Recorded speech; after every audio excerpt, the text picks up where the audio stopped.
record. Okay, so here's what I thought we would do for the study session.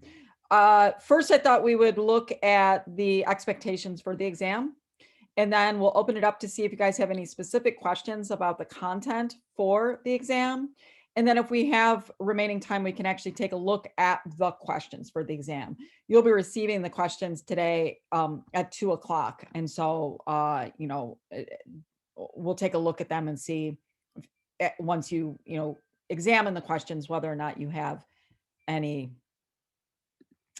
clarifications you'd like to go over. So let me share the screen here.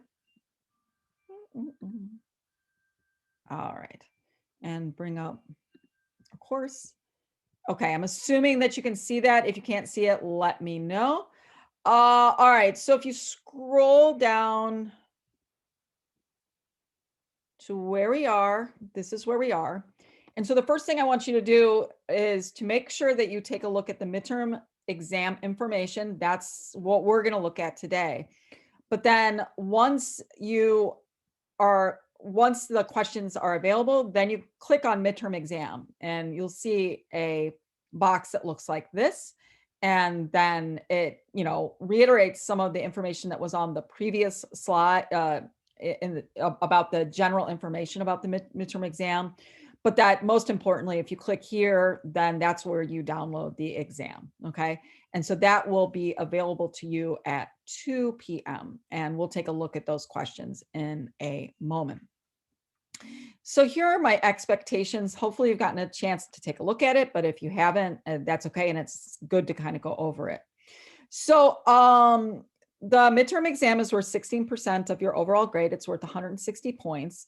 It covers all the material that we've covered to this point in the semester. And so that's topics 1 through 6. And when I say the materials that we've covered, that includes any of the textbook reading that we've done, any of the articles that you've read, any of the articles that you've read for the discussions and the videos that you've watched for the discussions, and then also the video lectures, okay? And so my expectation is that when you're answering these questions, you pull upon all of that material, right? So I'll be looking, when I'm grading, I'll be looking to make sure that students aren't just relying on the lectures to answer their questions or the textbook to answer their questions or what we did in discussion posts to answer the questions. Although I've tried to make it so that there's not a lot of direct overlap between the discussions and the exam questions. But there is this expectation that you're pulling on all of that material. Now, as I say in my expectations, I'm not expecting that for each answer, you're using something from the textbook, from the lectures, from the course commentary, from discussions. That's not my expectation. It would just be for the whole of the exam, right? So make sure that you're using a variety of sources when answering the questions. Now, you should not use external sources for the test, okay? And so I'm demonstrating your competency of the course material, the textbook, the lectures, the articles we've read. So it's really not advised to turn to outside material to answer the questions. If you do it, it's not a huge problem, but I mean, it's not necessary, right? So the answers that, let me admit someone. Hi, Tajiana, can you hear me? All right. Yeah, there's no need to use outside material when you're answering these questions, okay? And so when you get the exam, you'll open the document and there will be a series of essay questions. And then you select 4 of those essay questions to answer, okay?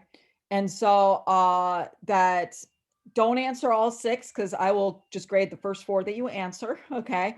And so you answer 4 of those questions. Now the exam itself it's a take-home exam, obviously, but it's open book, open notes. I mean, sometimes I think that's self-evident, but some students are like, oh, I didn't know I could use the textbook or the lecture notes or the course commentary when I was answering these questions. You can definitely do that. In fact, I'm expecting you to do that. And so, yeah, that, everything that we've done this semester that you can use for answering these questions. Okay. My expectation is that the answers to each question should be about 2 double-spaced pages, for a total of 8 pages, double-spaced for the whole exam. If you go over a little bit, that's okay. If you go under a little bit, that's okay too. But if you're way over in terms of the length, that you're going to want to go back and edit it. And if you're way under, you want to go back and ask yourself, have I really answered these questions completely? And am I demonstrating that I understand this material? Okay. So, 8 pages is about ballpark. A little over, a little under is okay, but a lot over and a lot under, not okay. And so let's take a look at what my expectations are in terms of what the best exams will do. Okay. So the best exams, when you take a look at the questions, you're going to see, like, sort of similar to our discussion questions, there's prompts. There's several prompts that I'm asking you to answer. The essay questions are the same things. So make sure that you are answering all of the prompts in the question. So that's the first thing. The second thing is that some of the prompts are descriptive. Okay. So it'll be asking you to, like, compare and contrast two perspectives, right? Like compare and contrast the due process perspective with the non-interventionist perspective. Okay. And so describe those perspectives and then compare and contrast. Okay. So, and for that question, there's like a right or wrong answer. Like how you describe the due process perspective is that there's a correct way of doing it and an incorrect way of doing it. But if the prompt is asking you to engage in some critical thinking, like of these two perspectives, which do you think does the best job explaining, how the goals of the criminal justice system or whatever it would be? There's no right or wrong answer for that prompt, okay? But that you would answer it according to what you believe to be true, but then you would use the evidence from the textbook and the course material to support the points that you're making, okay? So takeaway, answer all of the prompts, use the course materials to support your answers. And a lot of times students throw away the critical thinking question prompt, the prompt where there's no right or wrong answer. Don't do that. The critical thinking prompts are really the way I determine, like, whether a student is getting an A on this exam or something less than an A. Because since there is no right or wrong answer, you basically have to craft an argument in order to support your viewpoint. Okay. So for example, like if it was like compare and contrast the, whatever I said, the non-interventionist perspective and the due process perspective, and I'm asking you which does the best job of describing the criminal justice system.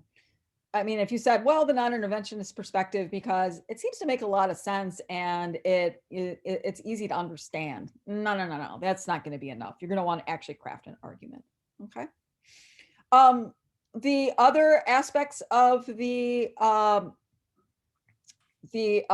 best exams is, as I stated, using all of the course material to answer the questions.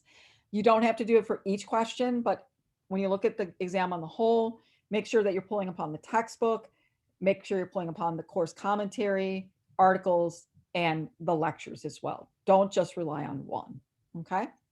And then make sure that you're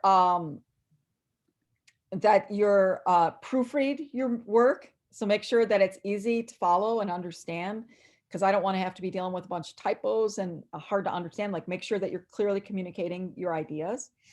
And then as you should be, using the textbook and the lectures and the articles in your work. If you're using a direct quote or making reference to a direct idea from the articles, the lecture, or the textbook, make sure that you use an in-text citation. And so you can just, I have some examples there, like just if you're taking something from topic 5, lecture 1, just, in parentheses, put it there, okay? Same like if you're using the textbook or whatever, make reference to the textbook and the page number that you're using, okay? You have over 3 days to work on these, I think. So you have Wednesday, Thursday, Friday, Saturday at 11:59 is when the exams are due, and you will upload that to the assignments. Okay. So that's an overview of the expectations I have. I'm going to stop the share now and bring us back to each other. Do you guys have any questions about the expectations for the exam?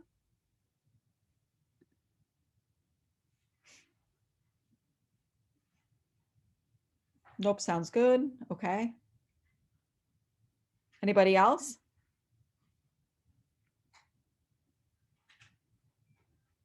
Okay. Now I will ask, so when you're thinking about the course material, is there any questions you have about the course material? Are there any concepts that you would like to go over that you'd like some clarification on?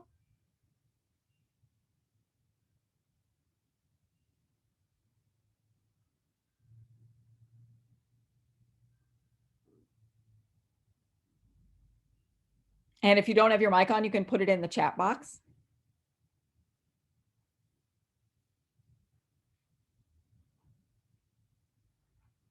I'm not seeing any.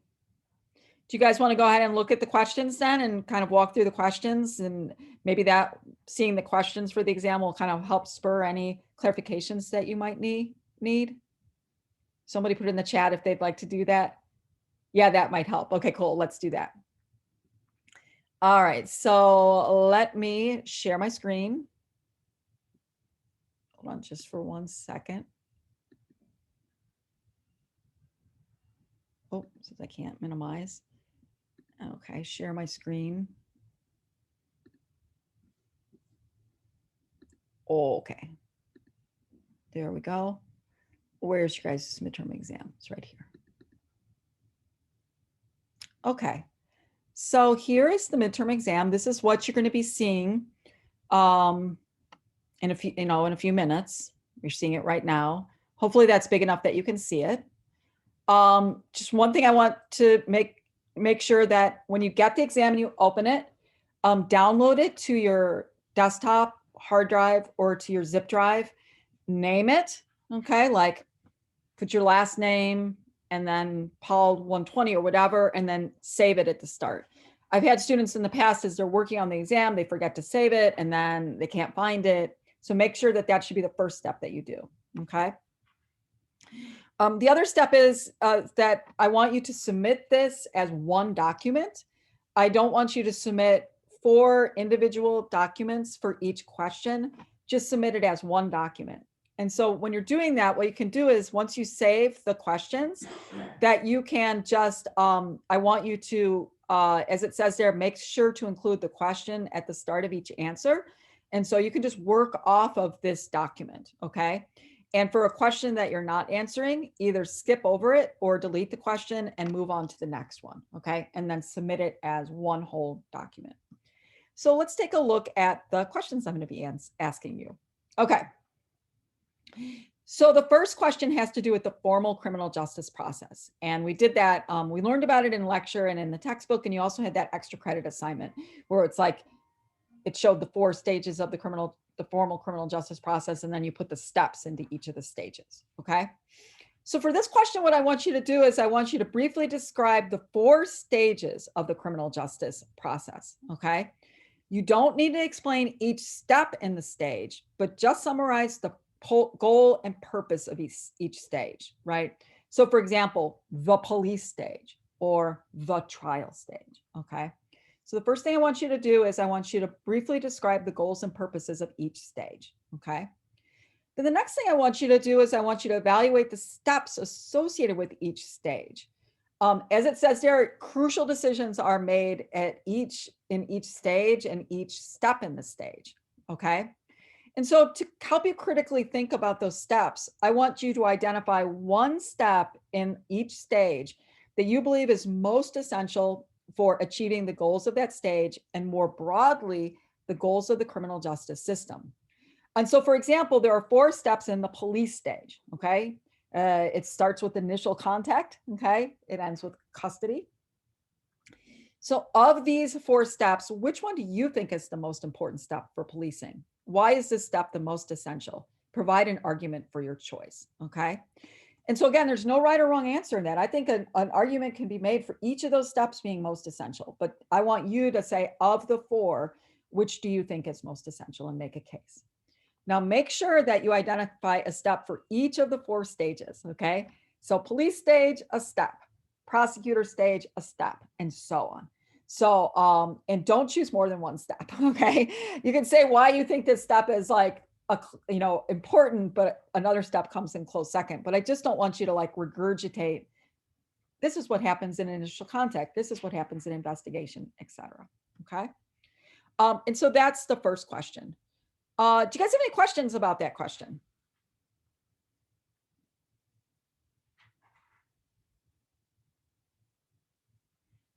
And I'm not able to see the, well, why don't we just go over the questions and then we'll open it up. Okay, so I can't see the chat when I'm doing that. The second question also has to do with the criminal justice process, but it has to do with the informal criminal justice process. And so in lecture and in textbook, we talked about how that even though there are all these steps that offenders could go through, offenders rarely go through them all. And that's called the criminal justice funnel. So I want you to describe that concept of the criminal justice funnel.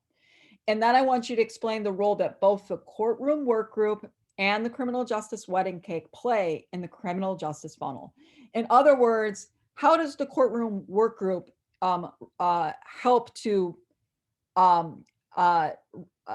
help or impact the fact that offenders don't go through all the steps in the system? And how does the criminal justice wedding cake do that same thing? How does it contribute to the so-called funneling effect? And then the critical thinking question at the prompt there, don't throw it away. Overall, do you think that the funnel is beneficial or detrimental to the administration of criminal justice in the United States? Explain your answer, okay? So again, that's a really important component of that question. Okay, the third question has to do with comparing the due process perspective and the non-interventionist perspective. I want you to first describe the key assumptions, values, and goals of these two perspectives. Talk about what the strengths of each perspective is and what are the weaknesses. How are these perspectives similar? How are they different? And then I want you to relate these two perspectives to the themes explored in the documentary, The 13th. Y'all had to watch the documentary, The 13th, for our discussion. People did a great job. I've been reading those discussion posts, really impressed with people's like response to that documentary. So I thought this would be a really cool way of like applying these perspectives to the documentary. And so you don't have to go on, you don't have to talk a lot about it, but I want you to say, briefly describe how a non-interventionist might react to the themes presented in the documentary, and briefly describe how a due processist, somebody who abided by the due process perspective, would react to the documentary. Maybe 1 or 2 examples for each of those in terms of how they would react. But this gives me an opportunity to, for y'all to take it to the next level, right? To not just describe these concepts, but to like see how they relate to the documentary that you watched. Okay. Question 4 is pretty straightforward. We talked about 3 tools or you learned about 3 tools for measuring crime in the United States: the Uniform Crime Report, the National Crime Victimization Survey, and the Self-Report Survey. I want you to tell me, how does each tool measure crime? What are the strengths and weaknesses associated with each of the tools?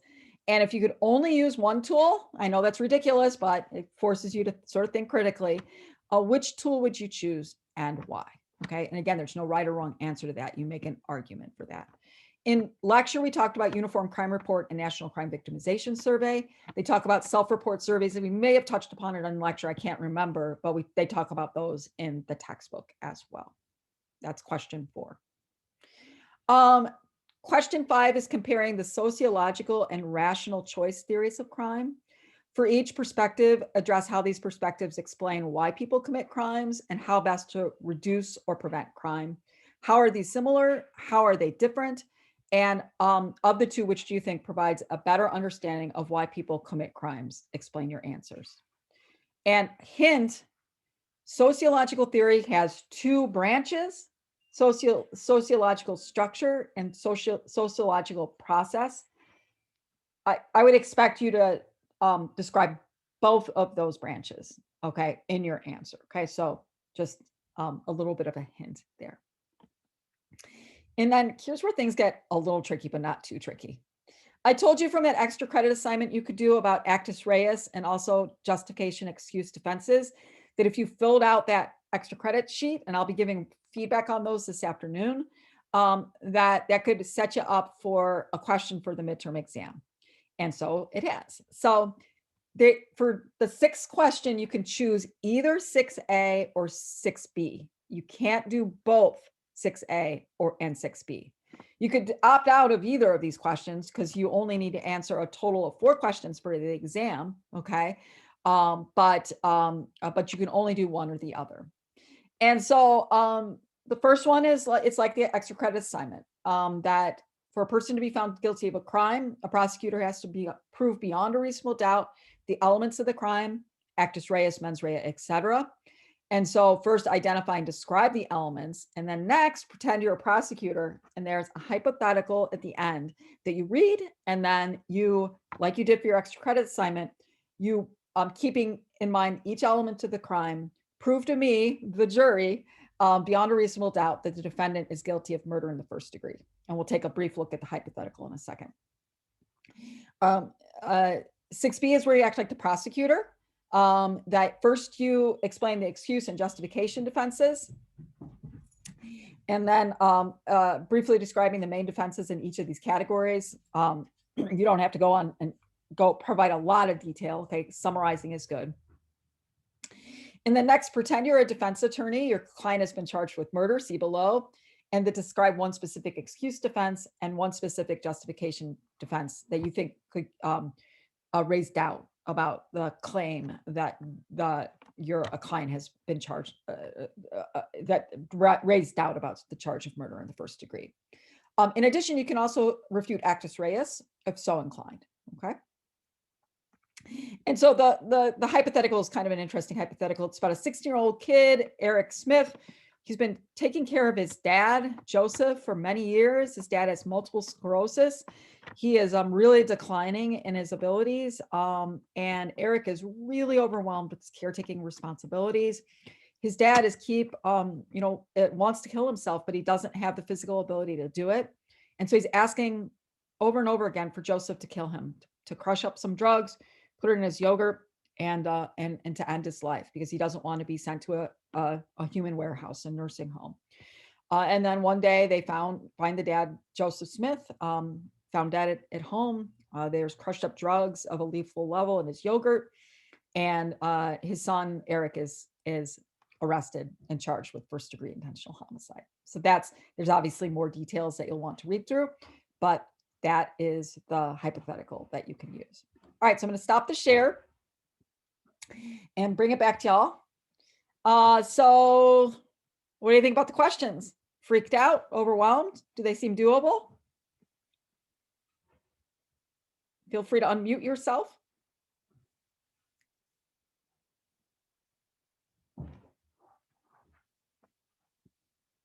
Megan says they don't seem so bad. Okay, good. Hopefully they'll be a little bit fun. It gives you a chance to really apply what you're learning, which I think is important. Stephen, what do you think?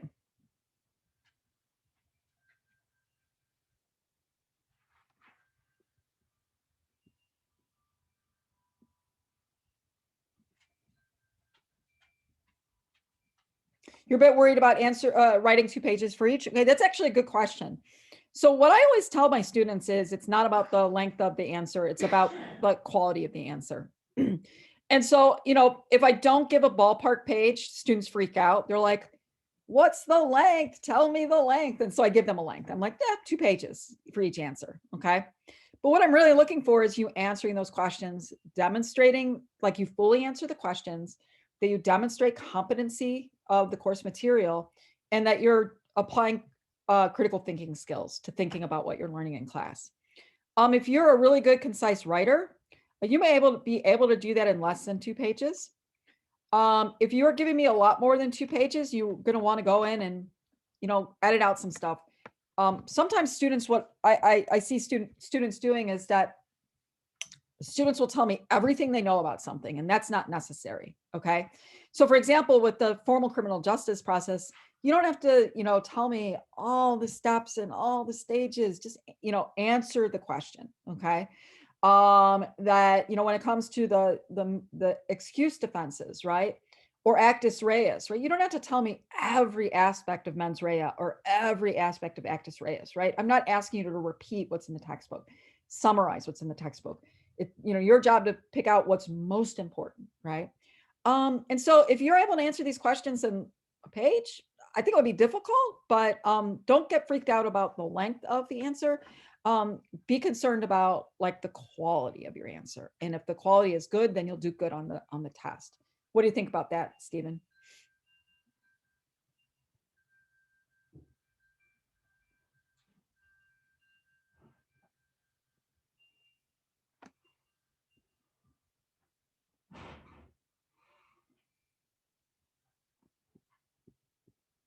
Stephen, are you responding?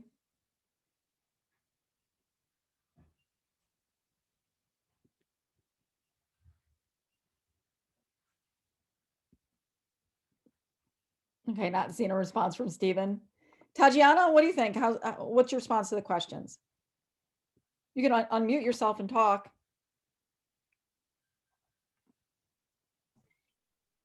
There you go. Can you repeat the question? Yeah, how are you feeling about the questions? Are there any of the questions that you need to have clarification on? No, I looked over them. They look fine. They look okay to you? Yeah. Okay. Stephen, can you unmute?